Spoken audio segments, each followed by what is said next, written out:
મોટી દમણમાં આવેલ આલિશાન કલેક્ટર ભવન હાલમાં કબાડખાનું બન્યું હોય એવો આભાસ થઈ રહ્યો છે. કલેક્ટર ભવનના એક ભાગે એક્સાઇઝ વિભાગ આવેલ છે, જે દમણથી ગેરકાયદે દારૂ લઈ જનારને પકડે છે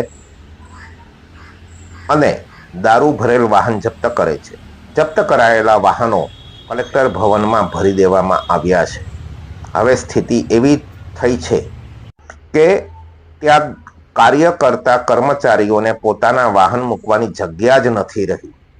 કલેક્ટર ભવનનું નિર્માણ કરવામાં આવ્યું ત્યારે 2 ગેટ બનાવવામાં આવ્યા હતા, એક પ્રવેશ દ્વાર અને બીજો નિકાસ દ્વાર.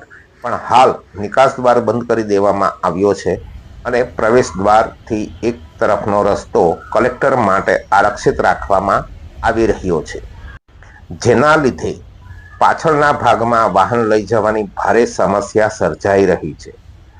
કલેક્ટર ભવનમાં હાલ જગ્યાના હોવાથી દમણ જિલ્લા પંચાયત પરિસરમાં એક્સાઇઝ વિભાગે જપ્ત કરેલ વાહનો પાર્ક કરવાની ફરજ પડી રહી છે. શું આવી જ રીતે સરકારી વિભાગોની ઓફિસો કબાડખાનું બનતું જશે? આવો પ્રશ્ન સમાહર્તા કાર્યાલય અને જિલ્લા પંચાયતના સ્ટાફને સતાવી રહ્યો છે.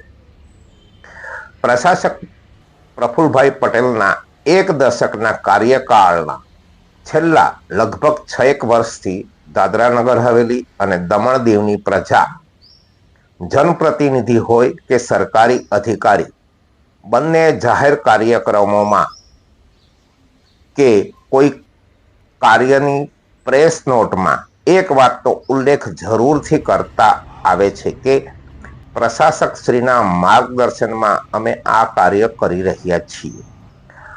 આ વાત એટલા માટે જણાવું છું કે શું અધિકારીઓને આ કબાડનો નિકાલ કરવા અથવા કોઈ અન્ય જગ્યાએ આ કબાડને સ્થળાંતર કરવા માટે પણ પ્રશાસક પ્રફુલભાઈ પટેલના માર્ગદર્શનની જરૂરિયાત જણાઈ રહી છે? દ્વિચક્રી વાહનથી લઈ ટ્રકો સુધીના વાહનો કલેક્ટર ભવનમાં સડી રહ્યા છે, જેનો કોઈ ધણીધુરી નથી અથવા તે પોતાનું વાહન છોડાવવા ઈચ્છતો નથી. આવી પરિસ્થિતિમાં દમણ પ્રશાસન ક્યાં સુધી આવા વાહનો સાચવશે અને કલેક્ટર ભવનની સુંદરતાને ડહોળાવશે?